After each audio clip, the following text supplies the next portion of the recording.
The truck slammed through the red light, and the sound of metal folding into itself echoed across the intersection like a gunshot, glass exploding across the asphalt as headlights spun sideways, and a blue sedan lurched onto the curb outside Miller's diner. People inside the diner froze mid-sentence. Coffee mugs hovered in the air. Sheriff Daniel Mercer had just lifted his fork when the crash shook the windows hard enough to rattle the neon open sign. For a moment, nobody moved. Then someone outside started screaming. Daniel dropped the fork and ran.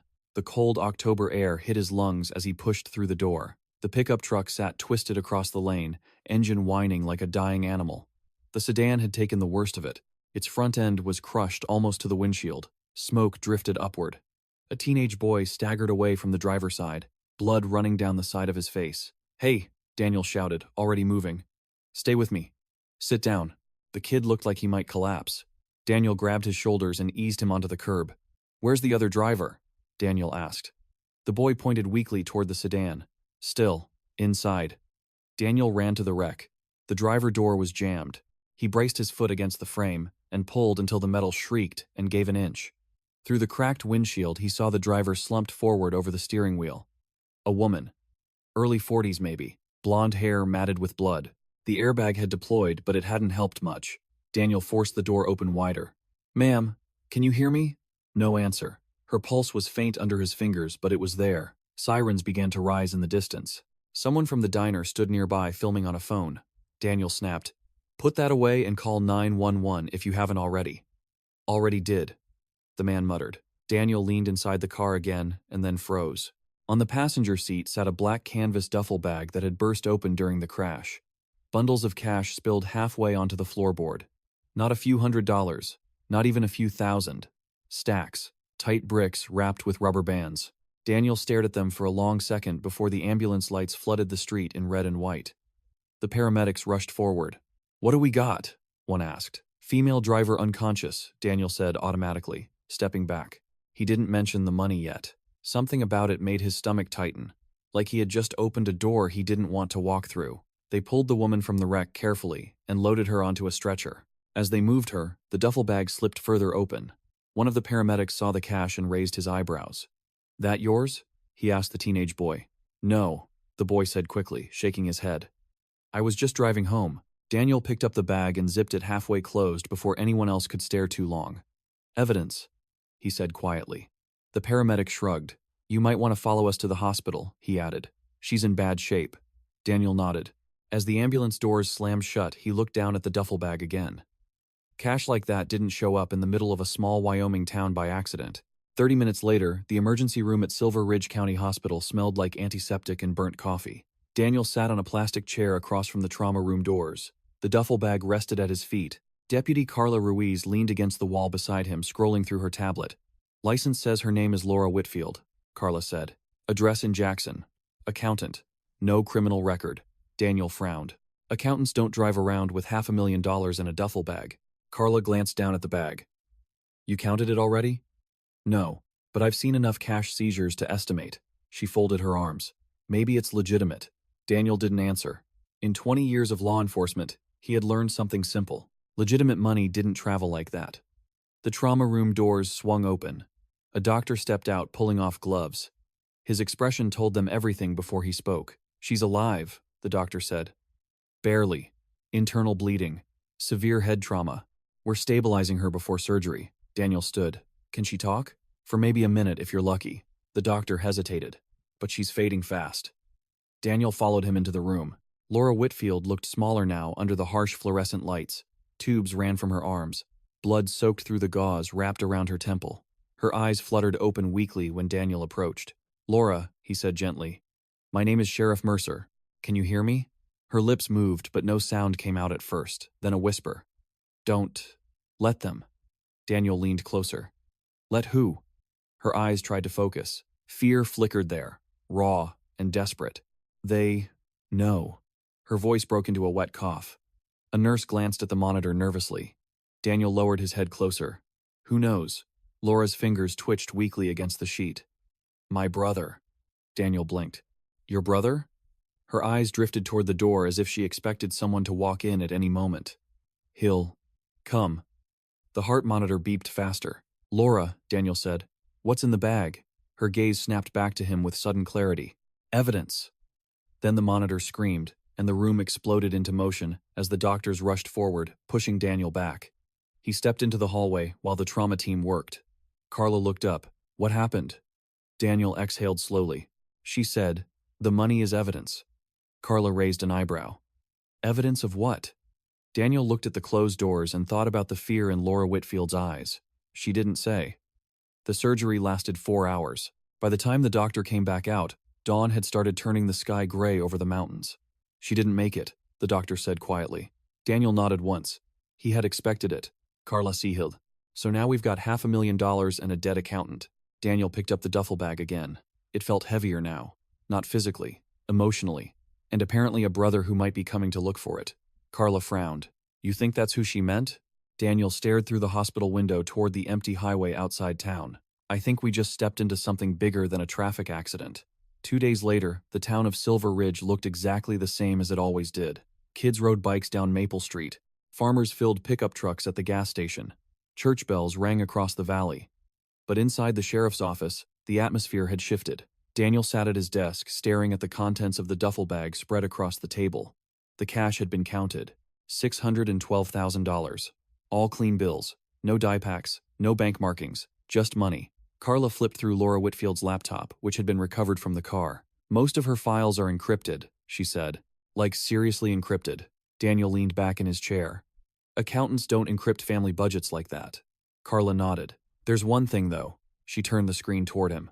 A single spreadsheet had been left open. It listed dozens of names, companies, bank accounts, payments. Daniel scanned the columns slowly, then his jaw tightened. Several of the names belonged to people he recognized. A county commissioner, a construction contractor, even the mayor of a neighboring town. Kickbacks, Carla murmured. Daniel nodded grimly. Looks like someone was paying off half the county. Carla scrolled further down. One name sat at the top of the payment list, Marcus Whitfield. Daniel felt a small chill. Her brother. Carla leaned closer. You know him? Daniel nodded slowly. Everyone does. Marcus Whitfield owned Whitfield Development, the largest construction company in 3 counties. He built half the roads, half the subdivisions, and nearly every government building constructed in the last decade. Wealthy, powerful, untouchable. Carla tapped the screen. If this spreadsheet is real, he's been bribing public officials for years. Daniel rubbed his temple. And Laura was keeping the records, which means the cash in the bag might have been proof. Daniel nodded. Or leverage. Carla crossed her arms. So what now? Daniel stared at the spreadsheet again. The list of names stretched longer than he expected. If it was accurate, exposing it would destroy careers, maybe even the town itself. And Laura Whitfield had died trying to protect it. He reached for the phone. Now we talk to her brother. Across town, Marcus Whitfield stood in the window of his office, overlooking the valley. The morning sun lit the ridges in gold. A secretary knocked lightly before entering. Sheriff Mercer is here to see you. Marcus smiled faintly. Of course he is. He straightened his tie and turned toward the door. Send him in. Daniel stepped inside a moment later. Marcus Whitfield extended a calm hand. Sheriff, he said warmly, I heard about my sister. Terrible tragedy. Daniel shook the hand but watched Marcus carefully. There was grief in the man's voice, but something else too. Calculation. I'm sorry for your loss, Daniel said. Marcus gestured toward a chair. Please sit. Daniel remained standing. Your sister was carrying $600,000 when she crashed. Marcus blinked slowly. Was she? Daniel studied him. No shock, no confusion, just controlled curiosity. Marcus folded his hands. Laura handled finances for several of my businesses. Perhaps she was transporting company funds. Daniel slid a printed copy of the spreadsheet onto the desk. Marcus looked down at it. His expression did not change, not even slightly. That doesn't look like normal accounting, Daniel said. Marcus lifted his eyes calmly. Sheriff Mercer, his voice was quiet now. You've lived in Silver Ridge a long time. Daniel said nothing. Marcus leaned back in his chair. You know how fragile small towns are. Economies, jobs, families. Daniel felt the tension rising in his chest. Marcus continued softly. Sometimes certain arrangements keep things running smoothly. Daniel tapped the spreadsheet. Bribes. Marcus shrugged faintly. Investment. Silence filled the room. Finally, Daniel said, Your sister called it evidence. Marcus's gaze hardened slightly for the first time. Did she? Daniel nodded. Marcus exhaled slowly and looked toward the mountains again. Laura always did have a conscience problem. He turned back toward Daniel with a polite smile that somehow felt colder than anger. "Tell me, Sheriff." His voice dropped almost to a whisper. "Do you really want to pull this thread?" Daniel held his stare. "Why wouldn't I?" Marcus leaned forward slightly. "Because if you do, this town might not survive what comes out." Daniel felt the weight of the duffel bag again in his memory. The blood on Laura Whitfield's face. The terror in her final words. "Maybe it shouldn't," he said quietly. Marcus studied him for a long moment. Then he smiled again. But this time the warmth was completely gone. Daniel left the office without another word, but Marcus Whitfield's last look followed him all the way down the polished hallway and out into the bright Wyoming afternoon, and by the time he reached his truck, he could feel the whole shape of the town pressing in around him differently, as if the streets he had driven for 2 decades had quietly rearranged themselves while he was inside. Kids were still cutting across the corner lot near the hardware store. A woman was loading groceries into the back of an SUV.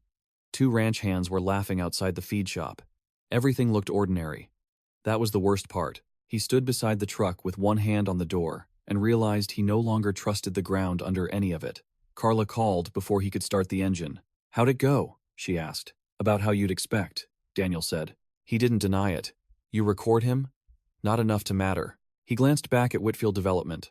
All clean glass and expensive stone, like money had learned how to dress itself as civic pride. He did something worse. "What?" Daniel got into the truck. He made it sound normal. There was a pause on the line. Then Carla said, "Come back in. I found something else on Laura's laptop." 15 minutes later, Daniel was standing over Carla's desk while she clicked through a recovered folder buried beneath layers of encryption. Her expression had changed. She was no longer annoyed or curious. She looked unsettled. "I couldn't open the financial archive," she said, "but one of the temp files pointed me here." On the screen was a series of scanned property maps, county permits, environmental reviews, and internal emails from Whitfield Development. Daniel leaned closer. "What am I looking at?" Carla opened a memo stamped confidential. "The new reservoir expansion project west of town." Daniel frowned. The reservoir had been the biggest public works proposal in the county in years, sold to the public as drought protection, job creation, and long-term growth insurance. Marcus Whitfield had led the contract bid. "The county votes on final land acquisition next month," Daniel said. Carla nodded. "According to Laura's files, the geological survey was altered." She clicked another page. "The ridge above the North Basin is unstable. If they blast and excavate according to the current design, the runoff path shifts toward the old lower subdivision." Daniel stared at the map. The lower subdivision was home to almost 400 people. Families, retirees, a trailer park at the edge, the elementary school bus route. "How bad?" he asked. Carla swallowed. "Worst case, if the retaining wall fails during spring melt or a severe storm, you're looking at a mudslide and flood channel, cutting straight through homes." Daniel felt his chest tighten, and Whitfield knew. "Looks like it." Carla clicked through email after email. Engineers raising concerns. Mid-level staff told to revise language. A consultant terminated. A payment entered 2 weeks later to a county review board member. Daniel rested both hands on the desk. For a second, he saw Laura in the trauma room again, her lips barely moving. Evidence. Not just bribery. Not just corruption. People could die from this. Maybe a lot of them. Carla lowered her voice. "There's more." She opened a scanned letter from a law firm in Denver. It referenced liability exposure if community opposition narratives became public before the bond issuance. Daniel read the phrase twice. "Community opposition narratives," he said flatly. "That's one way to describe families buried in their own kitchens." Carla looked at him carefully. "What do we do?" Daniel straightened slowly. He knew what the law said. Secure the files, contact the state, preserve chain of custody, avoid contamination. He also knew how these things usually went in real life. Evidence disappeared. Witnesses got frightened. Powerful men bought time until truth became paperwork and paperwork became nothing. "We make copies," he said. 3 sets, one locked here, one off-site, one going outside the county. Carla gave a tight nod. "State investigators?" Daniel looked toward the bullpen, where deputies moved around unaware that the ground under half the county might literally collapse. Eventually. "But if Marcus has people at the county level, maybe beyond, I want leverage before I announce anything." Carla hesitated. "You trust anyone?" Daniel thought for a moment. "Maybe one person." He drove out to the old church on the South Road just before sunset. Pastor Naomi Bell was in the courtyard, stacking folding chairs after a food pantry volunteer meeting. She looked up when his truck rolled in, brushed wind-blown hair from her face, and gave him the same direct, steady look she had worn since high school. Naomi was one of the few people left in Silver Ridge who still spoke to Daniel as if the badge didn't exist. "You look terrible," she said. "That's not usually your opening line. I'm saving the gentler versions for people who lie to me." She studied him another moment, then nodded toward the fellowship hall. "Coffee's inside. And before you ask, yes, it's fresh." 10 minutes later, they sat across from each other at a long laminate table under fluorescent lights that buzzed faintly overhead. Daniel slid a sealed envelope across the table. Naomi did not touch it right away. "Tell me what it is first." "Insurance." She looked at him. "That usually means trouble. It means if something happens to me, you call the number written inside and hand over the contents." Naomi's expression hardened. "Daniel, I'm serious. So am I." She put both hands flat on the table. "I am not doing one of your noble, silent, self-destructive routines unless you explain what this is." He leaned back and exhaled through his nose. Naomi had always done this to him. Most people backed off when he went cold. She pressed closer. It had once been one of the things he loved most about her, before love became timing and timing became regret. "Marcus Whitfield may have bought half the county," Daniel said, "and there's evidence he pushed through a reservoir project that could get people killed." Naomi's face changed from irritation to disbelief, then to something quieter and more dangerous. "How many people know? Right now? Me, Carla, maybe Marcus, and whoever else helped bury it." Naomi finally took the envelope and weighed it in her hand. "Why me?" Daniel almost gave the easy answer. "Because you're trustworthy. Because you won't panic. Because Marcus wouldn't expect it."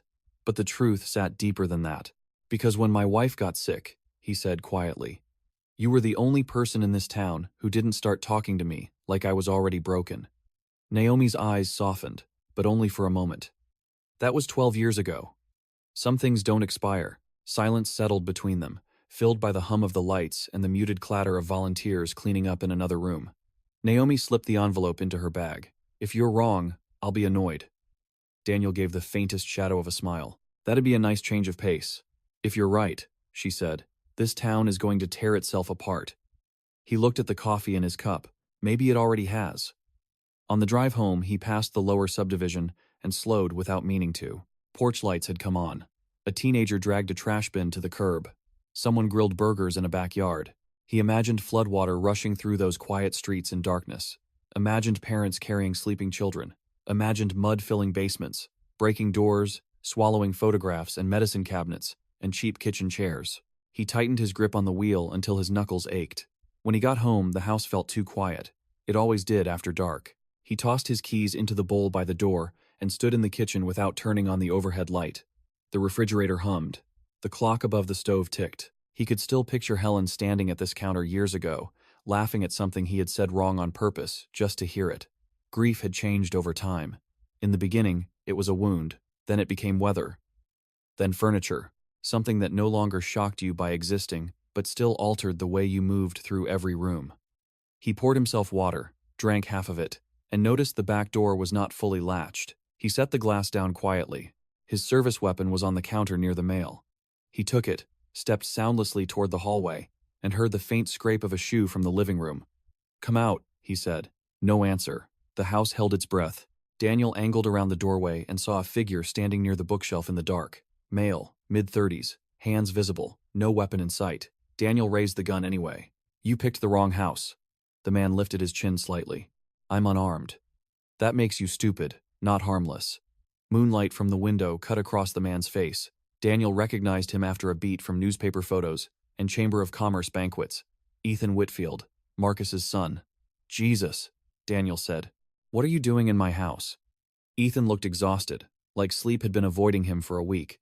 "I need to talk to you." "You could have tried a doorbell. Your porch light was off." "So you committed a felony to save time?" Ethan gave a brittle laugh that died immediately. "Are you going to arrest me, or listen?"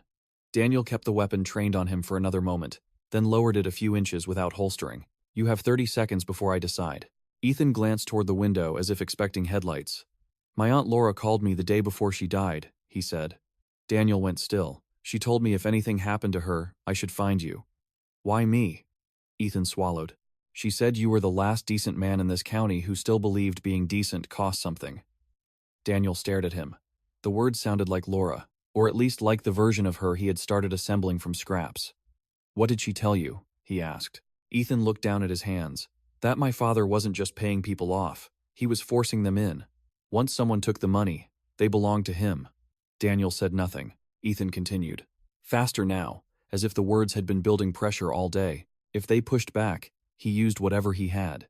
Debt, affairs, tax problems, prescription records. He made everyone compromisable. He said that was the only way to build anything permanent. Daniel felt a flicker of anger. Not surprise. Anger. Men like Marcus always believed corruption was intelligence. Cruelty, to them, was just another form of organization. "And you?" Daniel asked. "Where do you fit?" Ethan flinched slightly. "I signed things. Sat in meetings. Told myself I wasn't asking questions because I didn't want to know the answers. That's one way to say it." "I know." Ethan's face tightened. "You think I'm here because I suddenly grew a conscience. Maybe part of that's true. But mostly I'm here because Laura sent me a file before she died, and 2 hours later, my father's security people started following me." Daniel took one step closer. "What file?" Ethan reached slowly inside his jacket. Daniel raised the gun again. Ethan stopped. "Flash drive," he said. "Left pocket." Daniel moved forward, took it himself, then backed away. "What's on it?" "Video from a boardroom at our Cheyenne office. 6 months ago." Ethan's voice dropped. "There was an engineer named Paul Reese. He refused to sign off on the revised slope report. My father threatened him, told him if he tanked the project he'd lose his pension and get buried in legal fees. Reese still said no. 2 weeks later, he died in a single-car accident." Daniel's stomach sank. "You think it wasn't an accident?" Ethan met his eyes. "I think my father smiled the day after it happened." The quiet that followed felt dangerous. Not loud, dangerous. Daniel lowered the weapon fully this time and set it on the side table without taking his eyes off Ethan. "If this is a setup," he said, "it's a bad one." Ethan nodded shakily. "I know. Why not go federal? State police? The press?" Ethan laughed again, but this time there was despair under it. "Because I don't know who belongs to him. Because I don't know how far it reaches. Because I grew up in a house where every favor had a receipt attached." He took a breath. "And because Laura trusted you." Daniel studied him. Same Whitfield jawline, same expensive coat, same instinct to calculate a room in one glance, but none of Marcus's stillness. Ethan's fear was real. So was his shame, plus. "You can't stay here," Daniel said. "I know. If I put you in protective custody, half the department hears about it. Then don't." Daniel looked toward the back window. He made the decision before he fully trusted it. "I've got a hunting cabin near the state line. Old family place. Nobody uses it now." Ethan stared. "You'd hide me?" Daniel holstered his weapon. "I'd contain you until I know whether you're lying." "Fair enough." Daniel grabbed his keys again. "You ride with me. No phone, no calls, no heroic detours." Ethan handed over his phone without argument. "You always this warm?" "Only with trespassers." The cabin sat 40 miles north in a stand of lodgepole pine, far enough off the county road that headlights disappeared before reaching it. Daniel had not been there since his father died. Dust coated the window frames. The wood stove smelled old and cold. Ethan stood in the doorway while Daniel unlocked a storage cabinet and checked the shelves. Canned food, bottled water, blankets, a radio. Enough for a few days. "You serious about leaving me here?" Ethan asked. "You'll live." Daniel set a lantern on the table and turned it on. Warm light filled the small room. "Try to run, and I'll know." Ethan looked around. "How?" "Because there's one road out, and you don't strike me as a wilderness prodigy." For the first time, Ethan almost smiled. It disappeared quickly. "My father's going to come after this." Daniel held up the flash drive. "Good. Maybe he'll stop pretending." Back in town, it was after midnight when Daniel parked behind the sheriff's office and let himself in through the side entrance. The bullpen lights were off except for the front desk lamp. A figure sat in the dark, waiting. Chief Deputy Tom Barlow. Daniel stopped walking. Tom had been with the department almost as long as he had. Broad shoulders gone softer with age. Divorce papers in his drawer for 6 months. A man Daniel had once trusted enough to leave alone with the keys to his house. "You're working late," Daniel said. Tom's chair creaked as he stood. "Could say the same." Daniel watched him carefully. "What do you need?" Tom rubbed one hand over his mouth. "I need to know what the hell you think you're doing." Daniel said nothing. Tom stepped into the light. His face looked older than it had that morning. "Marcus called me." There it was. Clean and ugly. Not even dressed up. Daniel felt something inside him settle into place. Betrayal always hurt less after the moment it became undeniable. How long? Daniel asked. Tom looked down. Too long.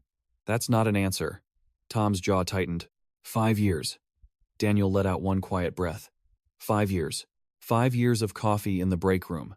5 years of county fair security, winter wrecks, overdose calls, funerals, Christmas toy drives, laughing over bad sandwiches during night shifts. 5 years of a friendship that had apparently been for sale. Why? Daniel asked. Tom laughed bitterly at himself. My son got into debt, gambling, pills, one dumb thing after another. Marcus made some calls. Problems disappeared. He met Daniel's eyes with naked shame. Then he started asking for small favors. Daniel nodded once. And here we are. Tom spread his hands helplessly. I never thought it would get this far. Nobody ever does. Tom took a step closer. Listen to me. If you push this publicly, he will burn everything. He's got council members, contractors, a state senator's chief of staff, maybe more. He'll frame you, discredit evidence, drag Carla in, maybe Naomi too if he sniffs around. Daniel's head tilted slightly. How do you know Naomi's involved? Tom closed his eyes for a brief second. Too late. Daniel saw it. Not knowledge. Suspicion. Someone had been watching him. You had me followed, Daniel said. Tom did not deny it. Only after Whitfield got nervous. Daniel moved closer until they stood only a few feet apart. If you ever put eyes on her again, he said softly, I will forget every year I've known you. Tom's face tightened. I'm trying to help you. No. Daniel's voice remained calm, which made it colder. You're trying to survive this. Tom looked like he wanted to argue, then gave up. Maybe. The office felt strangely intimate in the silence. All those years of routine packed into file cabinets and coffee stains and silent radios. Daniel wondered if this was how rot always worked. Not as an attack from outside, but as compromise, settling in so gradually people started calling it loyalty. Sit down, Daniel said. Tom hesitated. Daniel, sit. Tom sat. Daniel leaned on the desk across from him. You're going to tell me every county official, every deputy, every contractor, every intermediary Marcus owns or influences. You're going to tell me who handled dirty money, who buried reports, who threatened witnesses, and who arranged surveillance on me. Tom stared. And if I don't? Daniel's eyes did not leave his. Then I arrest you tonight and let Marcus decide whether you're worth saving. That landed. Tom's shoulders fell. He looked suddenly tired in a way no sleep could fix. You got a recorder? He asked. Daniel reached into the desk drawer and set one on the surface between them. Tom looked at it as if it were a loaded thing. Then he began talking. He talked for nearly 2 hours. Voice rough and sometimes barely above a whisper. Names filled pages. County Commissioner Elaine Porter. Planning Board Chairman Vic Sutter. Judge Harold Meeks. Not fully owned but compromised through a concealed land deal. 2 deputies on Whitfield security payroll for consulting. A banker in Casper washing transfers through agricultural development loans. A private investigator out of Cheyenne handling pressure campaigns and background digging. Daniel wrote, recorded, asked short questions, and kept his face unreadable, even when the answers made his stomach turn. At 2:17 a.m., Tom stopped and stared at his hands. That's what I know, he said. Daniel clicked off the recorder. It's enough to indict half the county, Tom nodded bleakly. That was kind of the business model. Daniel studied him for a moment.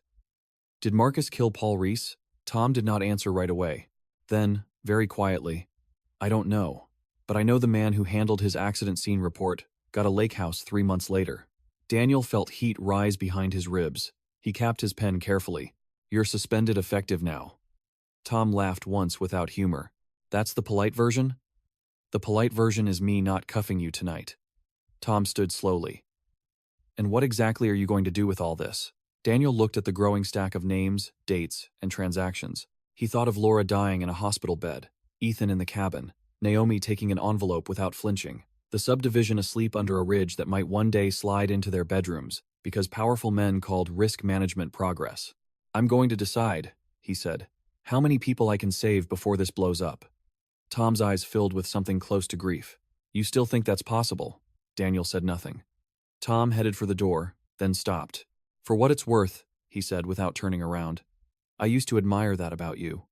After he left, Daniel sat alone until the sky outside the front windows began to pale. He called Carla at dawn. I need you in early, he said, and don't come through Main Street. She heard something in his tone and didn't waste time with questions. On my way. When she arrived, He handed her the recorder, the notes, and the flash drive from Ethan. She listened for 10 minutes, then removed her earbuds slowly. "Tom?" she said. Daniel nodded. Carla looked down at the desk as if recalibrating the room. "Well," she said finally, "that's bleak. Gets worse." He filled her in on Ethan and the reservoir documents. By the time he finished, Carla was pacing. "We can't sit on this much longer." "I know. If Whitfield realizes Ethan flipped, he's going to move." Daniel nodded. "Which is why we move first." Carla stopped pacing. "How?" Daniel looked through the glass toward the waking town. School buses would be running soon. Diners would fill. Men who believed themselves untouchable would button their cuffs and schedule meetings. For a moment he felt the full size of what was coming and understood, with a cold clarity, that there would be no clean path through it. Exposing the truth would save lives and ruin lives. Protecting the town might break the town. That was the shape of every real moral choice he had ever seen. Not good versus evil, cost versus cost. "We split the evidence by threat level," he said. "Immediate public safety goes to the governor's office and state engineering review today. Corruption files go to the state attorney general and one reporter I trust in Denver, but only with delayed release. Murder-related material stays tight until we verify it. And before any of that, we pull land records and emergency planning maps for the lower subdivision." Carla held his gaze. "You think if the reservoir issue surfaces first, Marcus loses room to maneuver. I think if families are in danger, everything else becomes harder to bury." Carla gave a grim nod. "And Ethan?" Daniel looked at the flash drive in his hand. "He stays invisible." Outside, the first school bus rolled past the office. Inside, Daniel began sorting the evidence into 3 stacks, each one heavy enough to alter the lives of people who had no idea yet that the morning they were waking into was the last ordinary one Silver Ridge was ever going to have. By noon, the first fracture line showed in public. It started with a call from the governor's infrastructure liaison, confirming receipt of the reservoir packet, then widened when a state geotechnical team requested immediate access to the original survey files and all county amendments. Daniel had expected delay, deflection, some polite bureaucratic fog. Instead, he heard urgency in the woman's voice. "Sheriff Mercer," she said, "if what you sent is authentic, no further excavation can continue until we verify the slope model." Daniel looked through the office blinds toward Main Street, where ranch trucks and delivery vans moved through bright autumn light as if nothing had shifted. "How fast can you get here?" he asked. "We're assembling now. Earliest is late tonight. That's not soon enough." "I understand." She paused. "Then understand this too. If the county has concealed a hazard zone, we may be looking at criminal exposure." Daniel almost laughed at the understatement. "Get here," he said. "I'll keep the road open." He hung up and found Carla already reading a news alert on her phone. "The county website just posted that the reservoir board meeting is being moved up," she said. "Tonight, emergency session." Daniel crossed the room and took the phone. The notice was brief, almost bland. "Public necessity. Contract timing. Attendance encouraged. They're trying to lock it through before state review lands," he said. Carla nodded. "Or destroy the record before outsiders get boots on the ground." Daniel was already moving. "Call the clerk's office. Tell them to preserve all digital records and paper files related to Whitfield development, the basin expansion, slope reports, bond documents, and environmental reviews." Carla looked up. "You think they'll cooperate?" Daniel grabbed his jacket. "No. That's why I'm going there myself." The county administration building sat 3 blocks from the courthouse, a squat brick structure with peeling trim and a flag out front that snapped in the wind. Daniel entered through the side door and found County Clerk Marie Ellison in the records room, with 2 staff members pulling boxes from a shelf cart. All 3 froze when they saw him. Marie recovered first. "Sheriff." Her smile arrived too late and died too fast. "You're just in time. We're doing an archive transfer." Daniel looked at the half-filled shred bins near the wall. "You picked an interesting morning for housekeeping." One of the staffers lowered his eyes. The other kept gripping a file box so tightly his knuckles were white. Daniel stepped further into the room. "Nobody touches another document." Marie straightened. "With respect, Sheriff, county records management is not under your authority. Criminal evidence preservation is." He looked at the boxes. "Step away." Marie's face hardened. "You're overreaching." "Maybe," he held her gaze. "But if 1 page leaves this room, I'll charge every person in here with obstruction and evidence tampering, and you can explain to a state investigator why you thought today was the day to purge files tied to an active public safety complaint." That landed. The younger staffer immediately backed away from the shelf. Marie did not. "You have no warrant. Then let's keep this simple until I get one. Daniel pulled crime scene tape from his jacket pocket and handed it to the staffer nearest him. Tape the doors. Marie stared at him in disbelief. You cannot be serious. Daniel's voice stayed level. I've never been more serious in my life. 20 minutes later, Carla arrived with 2 deputies Daniel still trusted, and a county judge's emergency preservation order faxed from a neighboring jurisdiction after Daniel used every favor he still had left. Marie signed the receipt with a hand that shook from anger more than fear. As Daniel stepped back into the corridor, his phone buzzed. Ethan. Not possible. Daniel had Ethan's phone locked in an evidence drawer. He answered anyway. Mercer. A woman's voice came through, low and strained. This is Naomi. His body went still. What happened? Someone broke into the church office. Her breathing was steady, but too deliberate, the kind people used when refusing panic by force. Nothing taken that I can tell. But they turned over drawers, cut open sofa cushions, went through the pantry boxes. They were looking for something. Daniel shut his eyes for 1 second. Are you hurt? No. Did you call anyone else? No. You told me not to. Good. He meant it as reassurance and heard how harsh it sounded. He softened his voice. Stay where you are. Lock the front office door. I'm coming. The fellowship hall smelled like paper dust and spilled canned soup when he arrived. Volunteers had already been sent home. Naomi stood near the office doorway with her arms folded tightly, not in fear, but in anger. The room around her looked ransacked. File drawers on the floor, cabinet doors open, a framed mission statement shattered under a chair leg. Daniel took it in quickly, moving from drawer to drawer, noting the pattern. Targeted, fast, no random vandalism. They knew what they were after, he said. Did they find it? Naomi asked. Daniel looked at her bag on the desk. She understood immediately, and shook her head. It never stayed here. Where is it? Safer than here. He looked at her. That's not an answer. It's the only one you're getting. Under almost any other circumstance he might have pushed. Instead, he felt a brief, involuntary surge of relief. Naomi had learned caution without needing instruction. Did you see anyone? He asked. A dark SUV pulling out the alley when I arrived. No plate. She glanced at the overturned desk. Do I get to be offended? Or was this always part of the plan? Daniel turned one of the dumped folders over with his shoe. This part was always possible. Naomi watched him move through the room, reading the strain in his shoulders. How bad is it really? She asked. He stood. Bad enough that I should have moved faster. She stepped closer. That's not what I asked. Daniel looked at her, at the fine line between composure and worry around her mouth, at the years they had both lived separately, while carrying versions of the same old tenderness like contraband they had agreed not to declare. It's the kind of bad, he said quietly, where innocent people lose the right to stay innocent. Naomi's eyes did not leave his. Then stop trying to protect everyone from the truth of it. Before he could answer, Carla came in from outside. Found tire tracks in the alley, she said. Too common to be useful. She noticed Naomi, the wrecked office, then Daniel's expression. I'm guessing this wasn't teenagers. No, Daniel said. Carla lifted a small evidence bag. Also found this behind the office door. Inside was a silver cufflink, initials engraved in black enamel. M. W. Daniel stared at it. That's almost insulting, Carla said. Maybe on purpose. He nodded. Marcus Whitfield did not need to send a threat. He curated atmospheres. He liked people to feel what was possible without hearing it said. Daniel turned to Naomi. You're not staying alone tonight. She opened her mouth to object. He cut in. That's not a request. Her eyebrows rose. You know that tone works less on civilians. Fine. Then hear the civilian version. I don't trust him not to come back. Naomi held his gaze another beat, then exhaled. The parsonage has locks. Not enough. So where? Daniel thought quickly. Home was compromised. Office was watched. The cabin already held Ethan. Carla, he said. Can you stay with her? Carla blinked once. At the church? Or wherever she goes.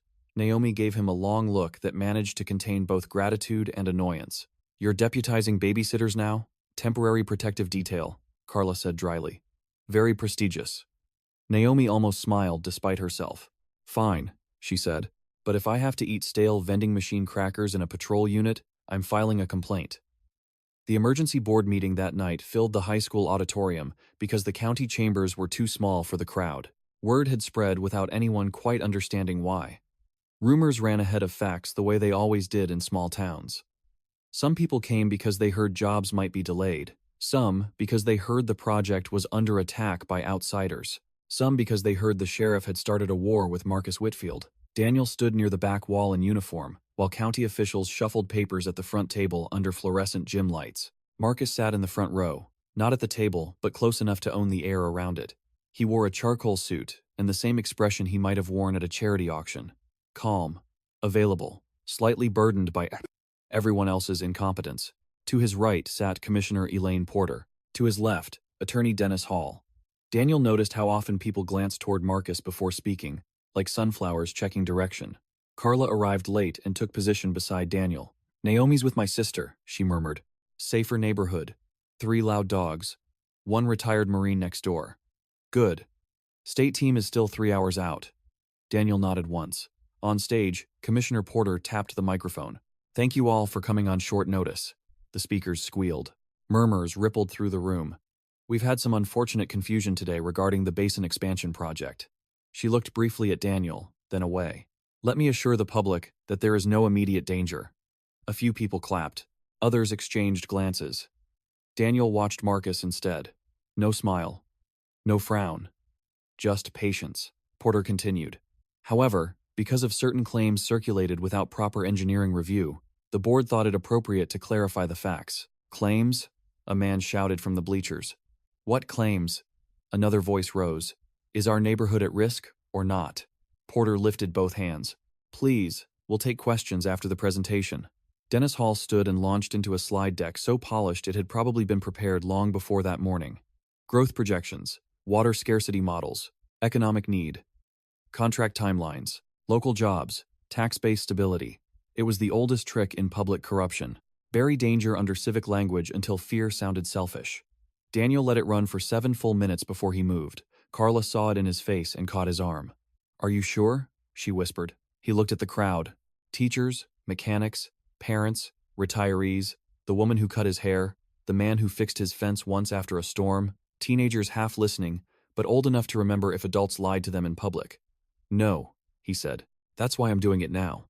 He stepped into the aisle and walked toward the front as Hall kept speaking. The room noticed in waves, conversations dimmed. Porter faltered mid-note. Marcus turned his head slowly. Daniel reached the front table, removed the microphone from its stand, and faced the room. Hall protested first. "Sheriff, this is not," Daniel's voice came out hard and clear through the speakers. "The county has received evidence that geological risks related to the North Basin slope may have been concealed or altered during the approval process." The room erupted instantly. Gasps. Shouted questions. Someone stood up in the bleachers. Porter half rose from her chair. "You have no authority to make that statement pending review." Daniel kept going. "State investigators are en route. Effective immediately. I am instructing all county agencies and contractors to preserve every record related to the project. Any destruction of documents from this point forward will be treated as criminal obstruction." Porter pounded the table. "This is reckless." Daniel turned toward her, still speaking into the microphone. "What's reckless is telling families there's no immediate danger when you don't know that for certain." Marcus stood then, smooth and measured, and the room quieted more than it had for any official. He did not need a microphone. His voice carried anyway. "Daniel," he said, using the first name like an old courtesy, "you are frightening people with unverified material." Daniel looked at him. "You mean Laura's material?" "There." A flinch so small, most of the room missed it. Marcus recovered instantly. "My sister died in a tragic accident," he said. "Using her death to grandstand is beneath you." The cruelty of the move was almost elegant. Make the whistleblower into a family tragedy. Make the sheriff into a scavenger. But the room had shifted. Too many people were listening now with the wrong kind of silence. Not passive silence, evaluating silence. Daniel held the microphone lower. "Did your sister keep records of payments to county officials?" he asked. Marcus gave a faint, incredulous smile. "I'm not indulging theater. Did you pressure engineers to change hazard findings?" "No." "Did an engineer named Paul Reese refuse to approve your revised slope report before he died?" That landed harder. Commissioner Porter actually turned to look at Marcus. Hall stopped moving. In the bleachers, someone whispered, "Jesus Christ." Marcus's face lost a degree of warmth. Only a degree, but enough. "Be very careful," he said. Daniel heard the warning and something else beneath it. Fatigue. Not fear yet, but strain. He realized suddenly that Marcus had probably spent most of his adult life being the smartest man in rooms built to flatter him. Men like that always looked offended when reality stopped cooperating. I am, Daniel said. Then he turned back to the crowd. If you live in the lower subdivision, the Meadow Creek trailers, or along the old drainage cut below the North Ridge, I want you at the fire station tomorrow morning for a safety briefing and preliminary evacuation planning, if state engineers recommend it. People began standing, talking over one another. A woman near the front shouted, "Are we in danger tonight?" Daniel answered honestly, "I don't know yet. That's why I won't lie to you." The honesty did more than certainty might have. You could feel it moving through the room, unsettling but real. Porter demanded order. Hall demanded procedure. Marcus said nothing more. He just watched Daniel, with an expression stripped now of charm. It was not rage. Rage would have been easier. It was assessment, cost accounting. As people poured into the aisles, Carla reached Daniel's side. "Well," she murmured, "that was one way to do it." "How long before he retaliates?" Daniel asked. "Probably already has." They found out how quickly, an hour later. Daniel had barely returned to the office when dispatch patched through a call from the patrol unit parked outside Carla's sister's house. "We've got an incident," the deputy said, voice tight. "Vehicle fire 2 streets over. Witness reports a man on foot cutting through yards. We lost visual. Pastor Bell is secure." Daniel was already out the door.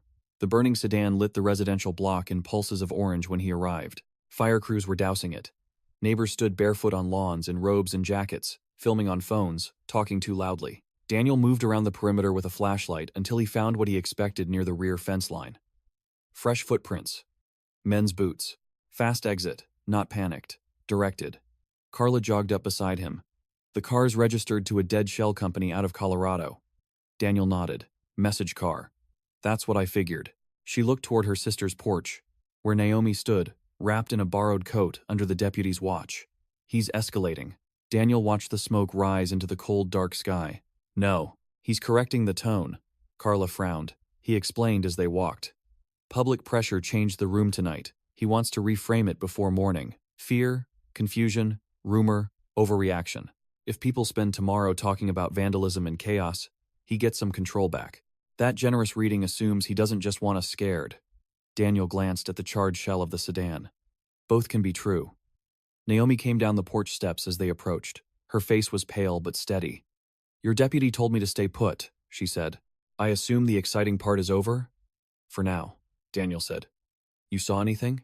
"Only flames at the corner, and one of Carla's dogs trying to attack the universe through a screen door." Carla snorted, despite herself. Naomi looked from one to the other. "You're both doing that thing where you've already decided something grim and don't want to say it yet." Daniel hesitated. Then he said, "I need you to tell me exactly where you put that envelope." Naomi went still. Carla looked between them, but stayed quiet. "Why?" Naomi asked. "Because if he's escalating this openly, I'm done assuming he's only after files," Daniel said. "If that envelope surfaces at the wrong time, he can twist it into whatever story he wants." Naomi studied him for a long second, then nodded once. "I gave it to Ellen Markham." Daniel blinked. "The librarian? She runs the historical archive basement. Climate control, lock stacks. Nobody looks twice at boxes under church donation ledgers and old census books." Naomi folded her arms. "You said safer," I improvised. Daniel actually felt the edge of a smile threaten for half a second. "That was smart. I know. We get it tonight." Ellen Markham met them at the library's side entrance in bedroom slippers, a wool coat over a nightgown, gray hair pinned crookedly, as if she had assembled herself in the dark by principle alone. She took one look at Daniel and Naomi together and said, "Well, that usually means either a fundraiser or a catastrophe." "It's not a fundraiser," Naomi said. Ellen unlocked the basement archive with no further questions. The envelope sat inside an acid-free document box beneath a ledger from 1978. Daniel picked it up and felt its weight. Such a small thing to move so much fear through a town. Ellen watched him carefully. "Should I ask?" "Not tonight," Daniel said. She nodded. "That means yes." On the drive back, Daniel made the decision he had been postponing all day. He called the Denver reporter, Mara Keene, from an encrypted app Carla had set up years ago for drug task force coordination and never expected to use against county government. She answered on the third ring, half asleep and immediately sharp. "Mercer, I've got a corruption package with public safety implications," he said. "If anything happens to me, my deputy, or a pastor named Naomi Bell, I want it released in full." Mara's voice changed. "How real is this?" Daniel looked out at the dark road unwinding under the headlights. Real enough that I'm making this call before dawn. Send me a teaser, not the whole file. I'll wake legal and my editor. You'll get enough to move. And Daniel? What? If you're right, once I touch this, it won't stay local. He thought of the auditorium, the stunned faces, Marcus Whitfield's quiet, narrowing gaze. The town had already passed the point where local meant safe. That's the idea, he said. He ended the call and drove the rest of the way in silence. Around him, Silver Ridge slept in scattered patches of yellow porch light and shadow, not yet knowing how close it was to being forced awake all at once. By sunrise, the story was no longer containable. Mara Keene moved faster than Daniel expected, not by publishing yet, but by doing the thing good reporters did before the explosion, which was quietly forcing other people to decide whether they wanted to be caught unprepared when the blast came. She called the governor's office, the state attorney general's public integrity unit, and a geotechnical professor in Fort Collins, whose name still carried enough weight to make timid officials sit straighter. By 7:30, Daniel had 3 missed calls from numbers he did not recognize, and 1 from the State Bureau asking for an immediate secure briefing. He ignored all of them until he had eyes on the fire station lot. Families from the lower subdivision were already gathering in pickup trucks and sedans, some still in work boots, some clutching coffee, some angry at being frightened, others frightened at being angry too late. Children sat on tailgates, swinging their legs, while their parents talked in hard little bursts. Fear in small towns did not look theatrical. It looked like people trying very hard to stay practical. Daniel parked beside the fire station and stepped out into cold air that smelled like diesel and wet leaves. Chief Lohman met him near the bay doors. "You've got a crowd," Lohman said. "You've got a problem if this turns out overblown." Daniel nodded. "I know." Lohman studied him. "And if it's not?" Daniel looked past him at the families. "Then we're already late." Inside, folding chairs had been arranged in rows. A county map hung from a whiteboard with drainage routes marked in red. Carla stood near the front with evacuation packets they had pulled together in 3 sleepless hours. Naomi was there too, handing out coffee with volunteers from the church, as if fear needed caffeine before it could become organized. Daniel caught her eye only briefly. That was enough. He stepped to the front, waited for the room to settle, and told them the truth in the narrowest form it could survive. There were questions about slope integrity. State engineers were on the way. No evacuation order had been issued yet. Families in the affected zone should prepare medication lists, go bags, and temporary housing contacts. He would update them as soon as outside review arrived. Hands shot up immediately. How long have they known? Is my property worthless now? Should my kids go to school? Who signed off on this? Daniel answered what he could and refused what he could not.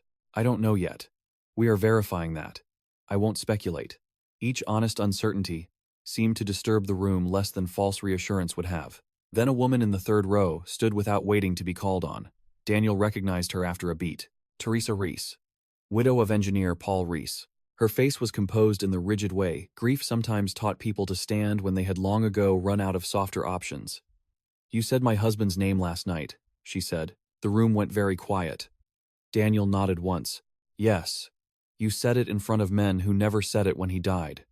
Her voice did not rise, but it carried. "So I'm asking you now, in front of my neighbors, did my husband try to stop this?"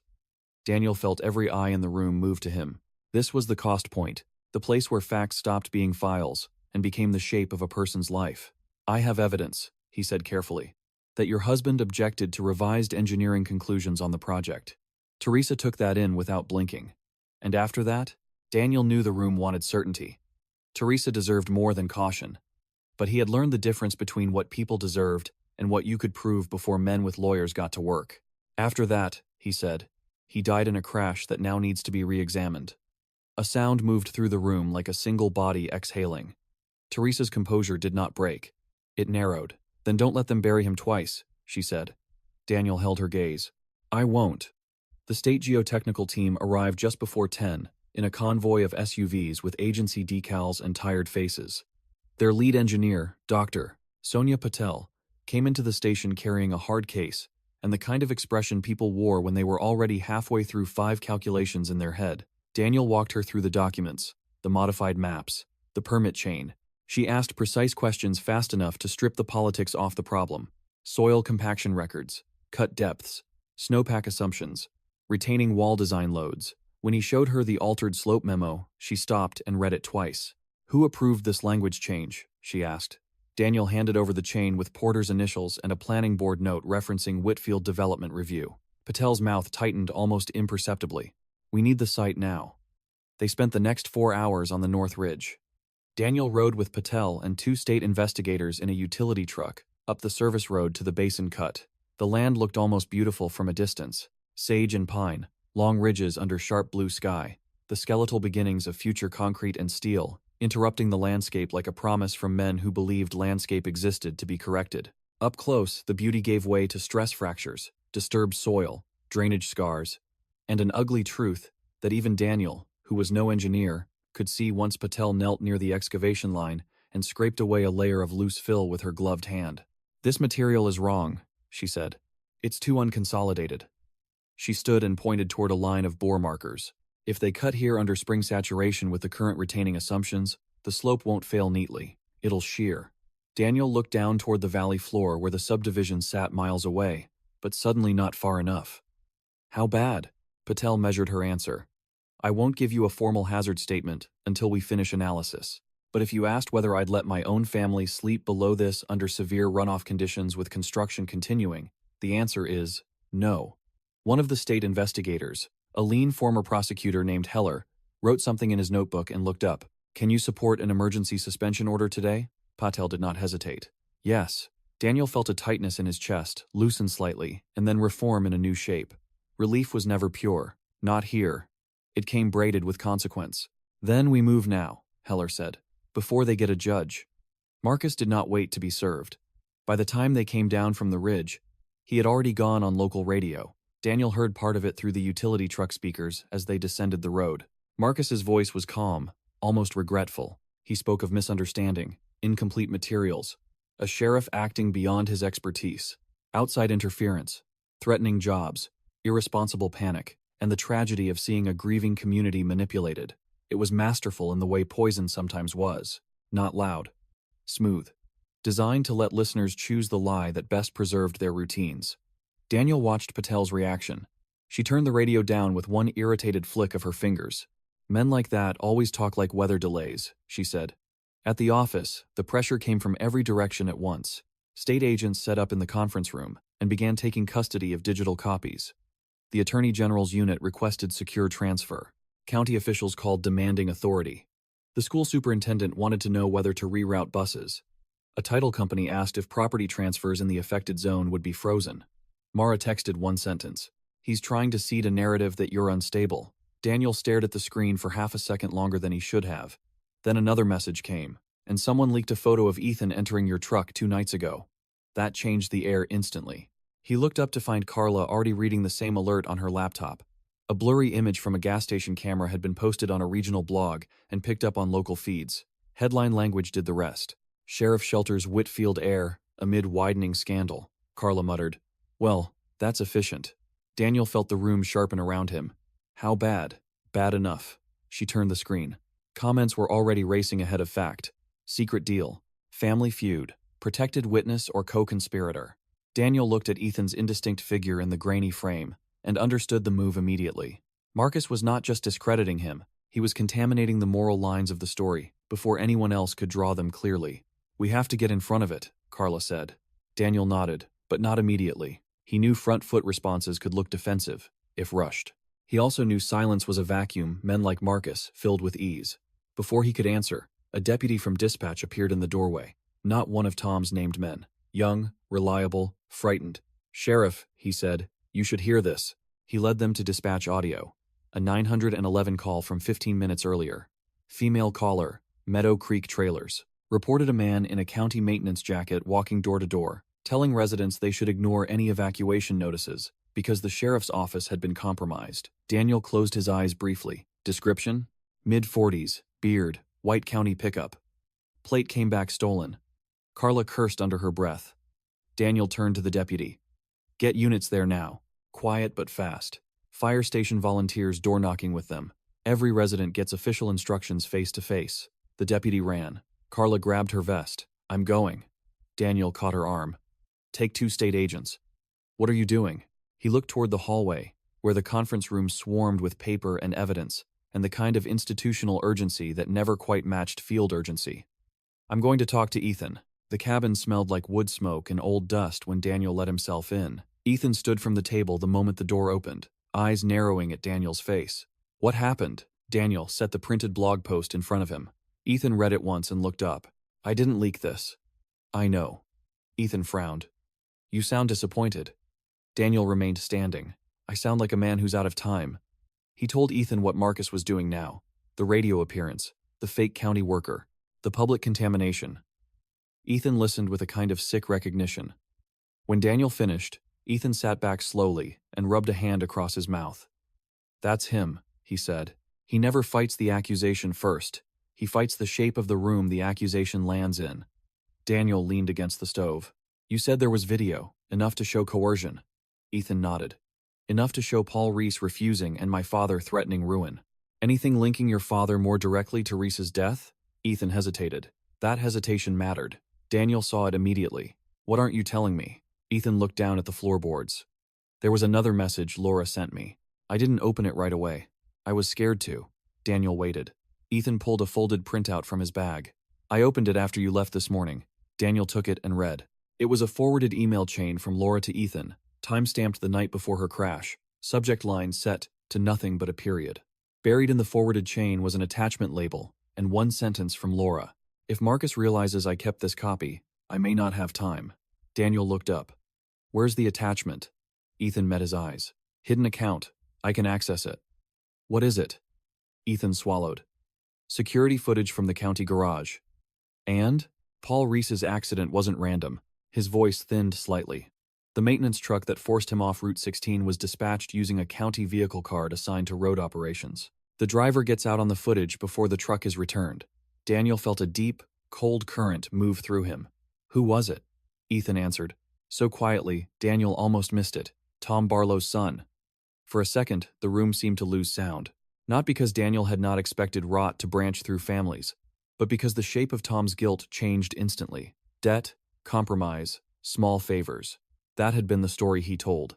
But if his son had been used directly in Reese's death, then Tom had been living in a much uglier chamber of the trap than he had admitted. Daniel looked back at the printout. Does Tom know you have this? Ethan gave a hollow laugh. If he didn't before, he might guess now. Daniel took out his phone and stepped outside to call Carla. She answered on the second ring over background noise and angry voices. Talk. Possible hard link on Reese, Daniel said. Barlow's son, county garage footage. Silence for one beat. Jesus, Carla said. Then, that explains why Tom sounded like a man picking between drowning and fire. Daniel looked at the tree line.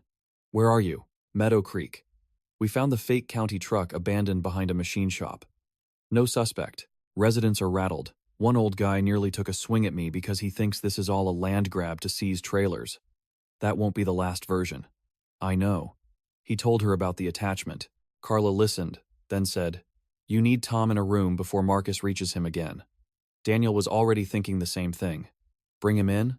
No, if he's still halfway human, he may come easier if he thinks this is private. She paused. But Daniel, if he believes his son is exposed, he may bolt. Daniel looked back through the cabin window at Ethan pacing inside with his father's posture and none of his father's certainty. Then I need to get there before panic does. He left Ethan at the cabin with stricter instructions and drove straight to Tom's house on the edge of town. The place looked ordinary in the exhausted way middle-aged houses often did. Lawn needing cut, grill cover flapping at one corner, porch light still on in daylight. Tom answered the door wearing yesterday's clothes and a face that had not slept. He took one look at Daniel and did not pretend anymore. Come in, he said. The living room smelled faintly of whiskey and old coffee. Football photos lined the mantel, most of them featuring Tom's son, Luke, growing from junior high into a broad-shouldered young man with a linebacker smile. Daniel remained standing. Your son drove the county truck that ran Paul Reese off the road. Tom closed his eyes. He did not ask how Daniel knew. He did not deny it. He just sat down heavily on the couch as if his bones had given out. He didn't mean to kill him, Tom said. Daniel felt anger rise, but it was a tired, almost grief-shaped anger now. That's your opening sentence? Tom looked up, hollowed out. Marcus told Luke it was a scare job. Crowd him, make him back off, remind him who he was hurting. Luke was high, stupid, trying to prove something. Reese lost control on the shoulder. Luke panicked. His voice cracked on the last word. He called me before he called 911. Daniel stood perfectly still. And you covered it. Tom nodded once, a movement so small it barely counted as one. I got to the garage first, swapped the vehicle log, told him to go home. Told myself I was protecting my son from one terrible mistake. He laughed at himself, and it came out ruined. Funny thing about protecting someone from one terrible mistake, it teaches them they can survive the next one too. Daniel looked at the family photos again. How many disasters began with a father calling corruption by its oldest name, love? Where is Luke now? Tom wiped both hands down his face. Missing since early morning. Marcus's people took him, or he ran to them. I don't know which is worse. There it was, the final knot of the thing. Marcus had not just bought officials, he had laundered their weaknesses through their children, their debt, their shame, their marriages, until everyone involved called their captivity by some smaller word. Daniel sat across from Tom at last. Listen to me carefully, he said. State investigators are already in the building. The reservoir is stopped. Public safety orders are coming. Your son is leverage now. Marcus will not protect him. He will use him until the timing changes. Tom stared at the carpet. I know. Then help me reach him first. Tom's eyes lifted slowly. For the first time since Daniel had entered, there was something in them besides collapse. Not hope. Maybe the memory of what hope once required. How? Daniel took out the printout from Laura's email chain. You tell me where Marcus stages people, when he wants them out of sight, but close. Tom looked at the page, then passed it. Into some part of his own memory, he clearly hated visiting. Finally, he said, South Aggregate Yard. Old gravel processing site beyond the county line. Whitfield uses it off books. Security trailers, fuel tanks, equipment sheds, good place to hold, trucks, paperwork, people. Daniel nodded. How many men? Depends on how scared he is. Daniel stood. And right now? Tom looked up at him, eyes raw. Very. Daniel called Carla from the porch and listened to her swear softly when he gave the location. We're not running a full tactical hit with county people, she said. Too many leaks. State Bureau has bodies? A few. Not enough for a siege. Daniel looked across Tom's yard where the wind moved through a patch of dry grass. Somewhere beyond the town, Marcus Whitfield was likely already repositioning assets, deciding whether to flee, destroy, or bargain. Daniel could feel the story tightening toward its last honest shape. Not yet the ending, but the corridor that led there. Then we keep it small, he said. Fast, before dark. Carla's answer came without hesitation. I'm in. Daniel ended the call and turned back toward the house. Through the window, he could see Tom sitting on the couch beneath the photographs of his son, shoulders bent under the kind of grief that came too late to look noble. Daniel stood there 1 second longer than necessary, knowing there was no version of justice ahead that would leave fathers intact, and then he went inside to decide which pieces of the town could still be saved before night fell. He called the State Bureau from Tom's kitchen table and got Heller, who listened through the operational outline without interrupting, then said, If Whitfield is holding a witness, destroying records, or preparing flight, exigency carries a lot of weight. Daniel looked through the window at the thinning afternoon light and felt the whole day collapsing toward one irreversible point. I'm not looking for textbook clean, he said. I'm looking for fast enough. Heller's voice stayed dry and controlled. Those are rarely the same thing. I know. You'll have 4 agents. Patel's hazard suspension order signed by the state, and 1 arrest team 10 minutes behind you. That is what I can promise. Everything else is improvisation. Daniel glanced at Tom, who sat hunched at the kitchen counter with both hands wrapped around a mug of coffee he had not touched. Improvisation has been the town's main industry lately. Heller ignored that. Do not make this personal, Daniel almost answered, then chose silence because any answer he gave would have been a partial lie. When he ended the call, Tom finally looked up. You're really going after him tonight? Yes. He'll expect police. He'll expect noise, warrants, and hesitation, Daniel said. I'm giving him none of those first.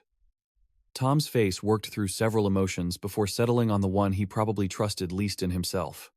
Let me come. Daniel stared at him. Absolutely not. I know that yard. I know which gates are fake chained and which cameras are dummies. If Luke's there, I can reach him before he panics. Or he sees you and bolts because he thinks his father's finally there to clean up after him again. Tom flinched. Daniel regretted the accuracy more than the cruelty. Tom looked back down at the untouched coffee. You think I don't know what I made? Daniel picked up the file Laura had died to protect, slid it into his jacket, and answered with more honesty than softness. I think you know now.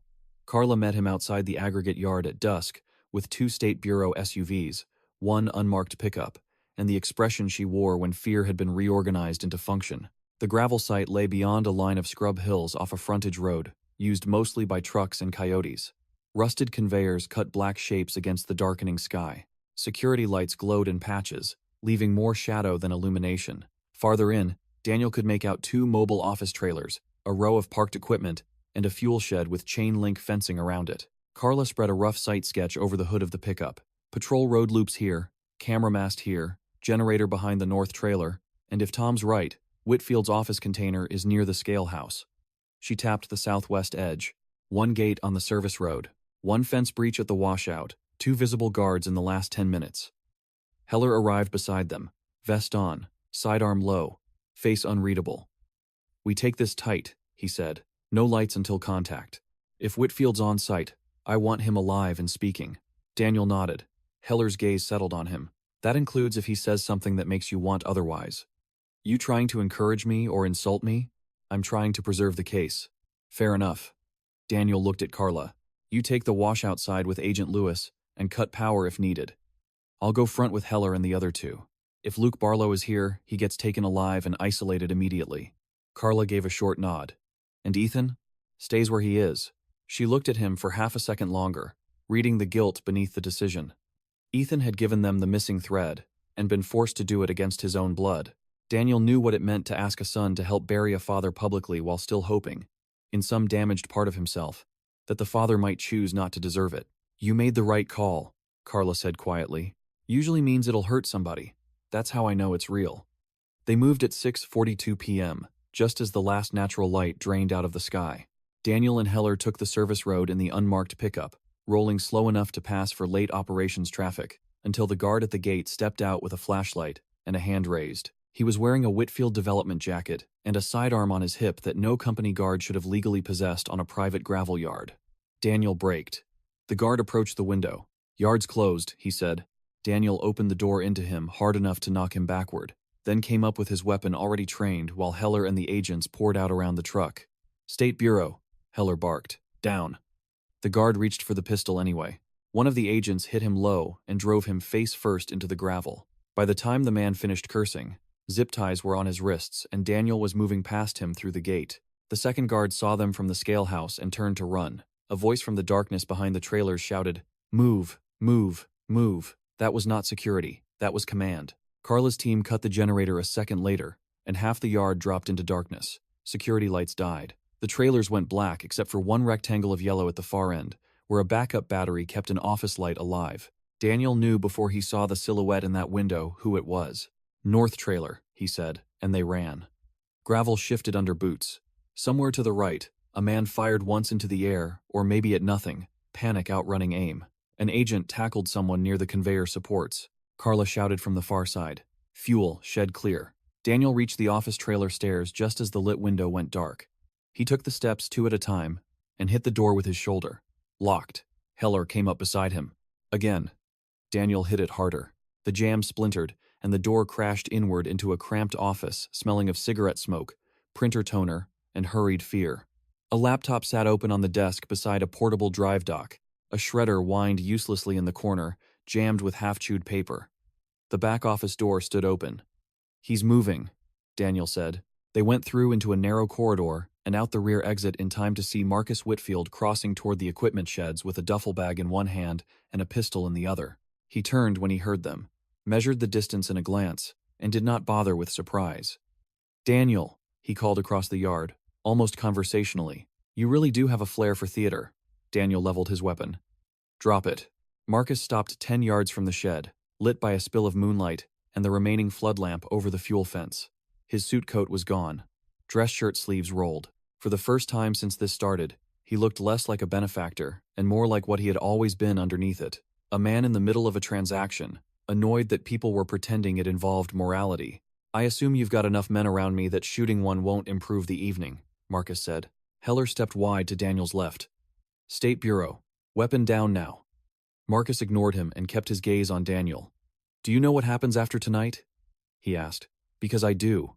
Contractors pull out. Bond markets panic. Home values collapse. Every official who took my money says they were coerced.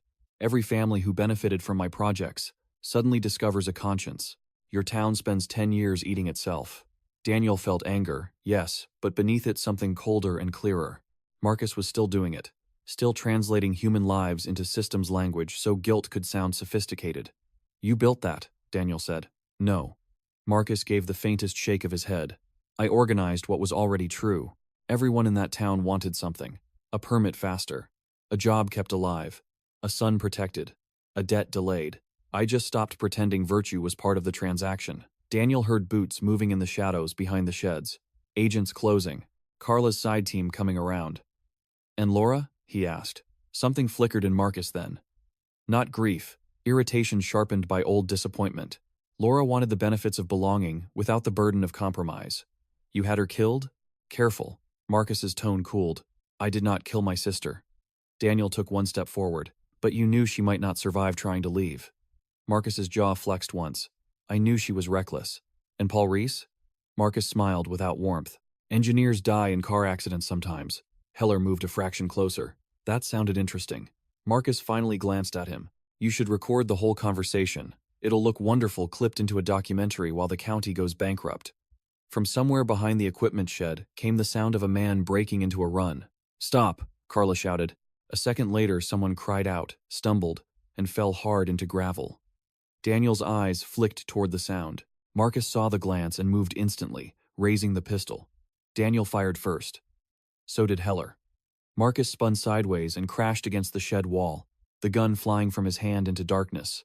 The duffel bag burst open when it hit the ground, spilling papers, cash, 2 passports, and a satellite phone across the gravel. For one unreal second, the yard was silent, except for the ticking of cooling machinery and a man somewhere groaning. Then Heller was on Marcus. Agents converged, cuffs snapped shut, and Carla emerged dragging a younger man by the back of his jacket, Luke Barlow. His face was streaked with dirt and tears, and fear so complete it had become childlike. Tom's son took one look at Daniel and tried to speak, but what came out first was a broken sound that had nothing to do with argument. I didn't mean, he began. Carla shoved him to his knees. Save it. Daniel looked from Luke to Marcus and felt the entire architecture of the thing at last visible in one frame. The father who turned weakness into currency.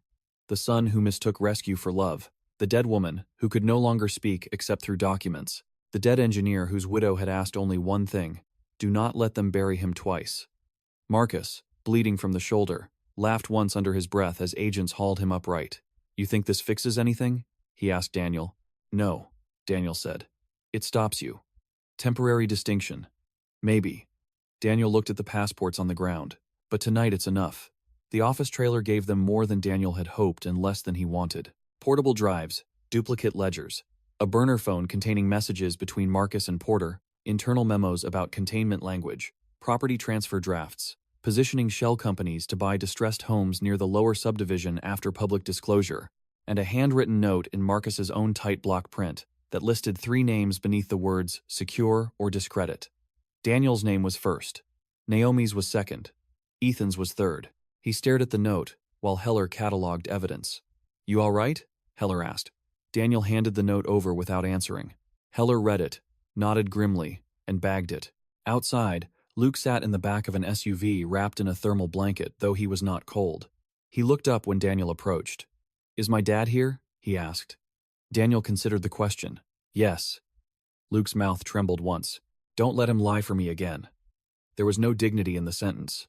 That was why Daniel believed it. That's up to him now, Daniel said. Luke swallowed and nodded as if that were punishment enough. Tom arrived 40 minutes later under state escort, after Daniel approved it against Heller's initial objection. When Tom saw Luke through the SUV window, something in his face collapsed so thoroughly Daniel had to look away for a moment. Some griefs were private even when they came late and stained with guilt. Tom got 5 feet from the door before Luke leaned forward and covered his own face with both hands, unable to bear being seen by the man who had taught him, however badly, what being seen was supposed to mean. Tom stopped there. I'm sorry, he said. It was too small for the history between them, and maybe for the rest of his life. But it was real. Luke did not answer. Tom looked at Daniel over the roof of the vehicle. Eyes flooded and emptied at once. I can testify, he said.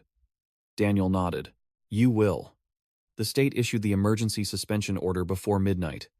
By 1 in the morning, local and regional outlets had the first verified version of the story. By dawn, Mara's paper published the long piece she had built overnight around public records, witness statements, and state confirmation that the reservoir approval process was under criminal review. She did not print everything. She printed enough. Corruption network. Concealed hazard. Dead engineer. Arrest of developer Marcus Whitfield pending charges. Questions about county complicity. The town woke into itself like a house waking into fire.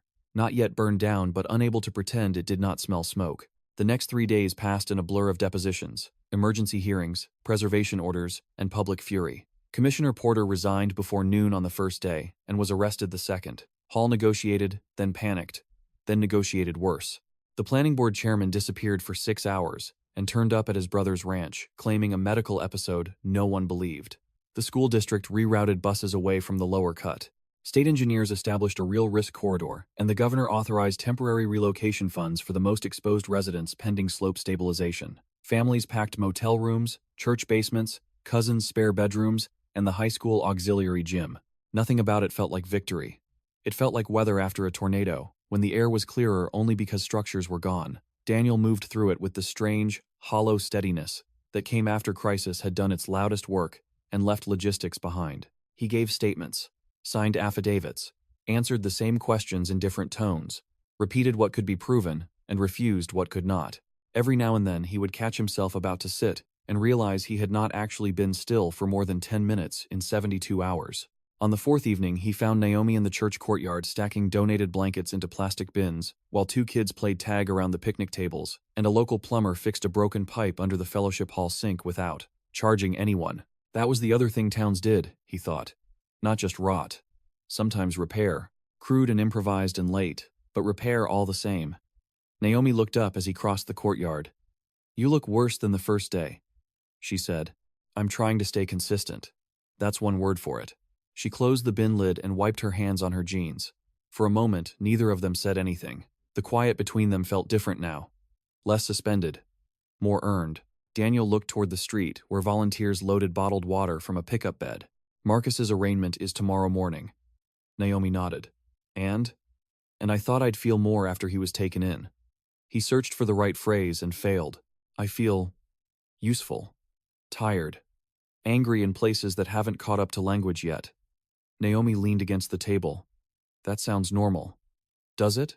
For someone who spent half his life believing duty could save him from having a personal life." "Yes." He gave her a look. "You always know how to sweeten a moment. You always arrive at them undercaffeinated." A faint smile touched his mouth and vanished. Then his expression changed. Naomi saw it immediately. "What?" He looked past her, into the church windows reflecting late light. "I keep thinking about Laura," he said. "She did the right thing too late, and died with nobody in her corner except the people she had to gamble on. I keep thinking about Reese, and Tom, and Luke, and Ethan, and all the families packing up homes they didn't know were built under a lie. There's no clean version of any of this." Naomi was quiet for a moment. "No," she said. "There isn't." He looked at her then, not as sheriff, not as witness, just as the man who had carried too much of himself alone for too long, because loneliness had once felt more manageable than the risk of being known badly. "I don't know what comes after this," he said. Naomi held his gaze. "Probably paperwork." He laughed unexpectedly, the sound rough and tired and almost painful in its relief. She stepped closer. "And after that, if you stop treating your own life like evidence storage, maybe dinner." Daniel stared at her. "That your subtle church-approved method? It's the only one you were ever likely to hear." The answer sat in him like warmth, reaching a room that had been closed for years. Not absolution, nothing as cheap as that. But permission, maybe, to imagine that surviving moral wreckage did not require permanent exile from tenderness. He nodded once. "Dinner sounds good." "There you are," Naomi said softly.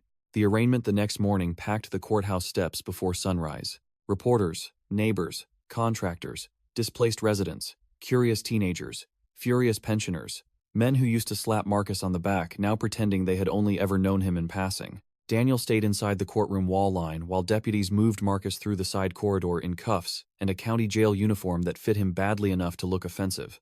Marcus saw Daniel and paused. Even now, there was no theatrical hatred in him, just the cold attention of a man revising a model after one variable refused to behave. "You think this town will thank you?" Marcus said quietly as the deputies waited. Daniel looked at him. "I don't." Marcus's mouth twitched at one corner. Good. Gratitude is for people who misunderstand power. Maybe. Daniel stepped slightly closer. But fear isn't the same thing as structure, and debt isn't loyalty. That was your mistake. For the first time, something unguarded entered Marcus's eyes. Not remorse. Something nearer disbelief, that another man could build his life without worshipping the same mathematics. Then it was gone. The deputies moved him on. Weeks later, after the first indictments, after Ethan gave his statement and left for a witness protection arrangement that looked less like safety than exile with forms attached, after Tom pled out and agreed to full cooperation, after the Reese crash was officially reclassified as criminal homicide, and Teresa stood on her porch one evening, watching the sun go down with a face no less sad, but less erased, after the state ordered a complete redesign of the basin project, and long stabilization work began on the ridge above the evacuated homes, Daniel drove alone to the overlook above town.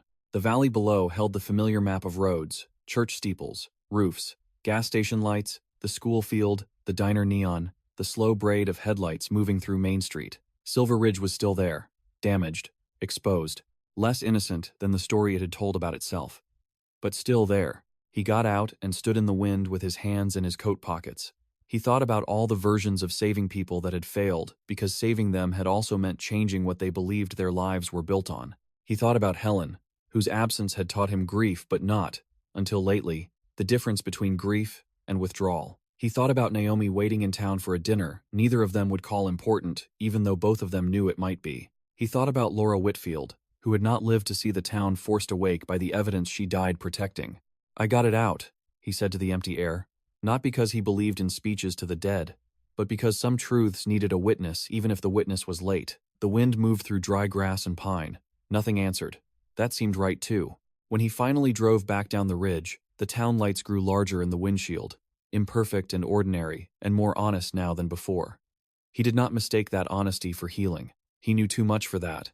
Court dates would come, jobs would vanish, marriages would fail, some people would never forgive him, some would thank him for the wrong reasons. Children from the lower subdivision would remember motel rooms and nervous adults and think adulthood had always looked like that. The damage would keep unfolding long after headlines lost interest, but the ridge would be stabilized, the records would hold, Reese's name would not disappear, Laura's gamble would not dissolve into rumor, and somewhere within the mess of what remained, people would begin again with fewer lies available to them. At a red light outside Miller's diner, Daniel glanced at his reflection in the windshield and saw a man older than the week before, maybe truer too. The light changed. He drove on toward the church courtyard where Naomi had said dinner, toward a town that could no longer call itself clean and might finally become something better than that, and toward whatever kind of life was possible after duty stopped being the only language he trusted.